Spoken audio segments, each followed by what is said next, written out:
Hey, good morning, everybody. From the tiny House of Rock in beautiful and historic Old Hickory Village right outside of Nash, Vegas, Tennessee, Music City, USA, here is your weekly trash talk. This is a big day. Today is my dad's 80th, 80. Today is my dad's 80th birthday. That's a big deal. That is a really big deal. And I got to thinking about this. It's like, God, my dad can't be 80 because that would make me. Oh, crap. Yeah, that's right.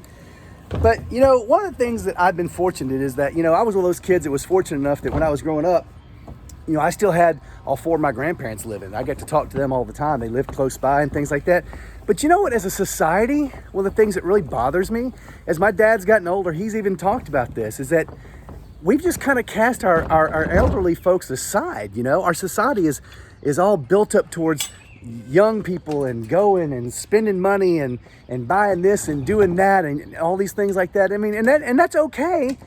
But in Japan, their elderly are revered even. Is that right? Revered? Yeah. Anyway, why in our society do we just sort of, I think my dad told me one time, he and his friends sometimes, they talk about, you just sort of feel forgotten. If you just sort of feel forgotten, our elderly folks are just sort of, like they're almost made to feel like they're in the way. And I hope you guys don't do that. I don't think you intentionally do that. But I want you to think about this. We are surrounded. When you're standing in the checkout line at Walmart and there's somebody who's elderly near you. So many times, and I hope that you're friendly like me and you talk to people and things like that, but just you don't have any idea what you're surrounded by. We're talking about groups of people we're talking about an entire generation of people who grew up with real interpersonal relationships and real struggles and things that none of us will ever know. And I don't know, maybe your grandparents have beat this into you. I made it clear. I don't know. But think about this. With all the struggles that we all go through on a daily basis, think about this.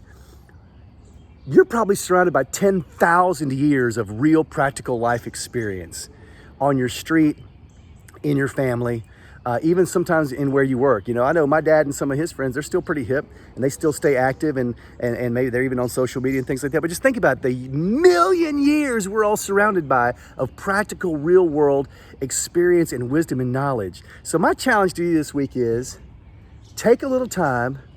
I'm going to say it, sit down with somebody old. Sit down with somebody old. Let them, make them feel appreciated. Let them tell you some stories. I love sitting down and talking to people and having them tell me stories about their lives in general. But sometimes the older the person is, the more meat there is on the bone. It's an amazing thing. Let's not forget our older folks. I do think that a humongous blessing from God is the fact that for the most part, a lot of these folks are holding on to their memories and things like that. Obviously, as they get older, the memories fade and things like that. Those memories are life lessons for us. You just got to go pull one out.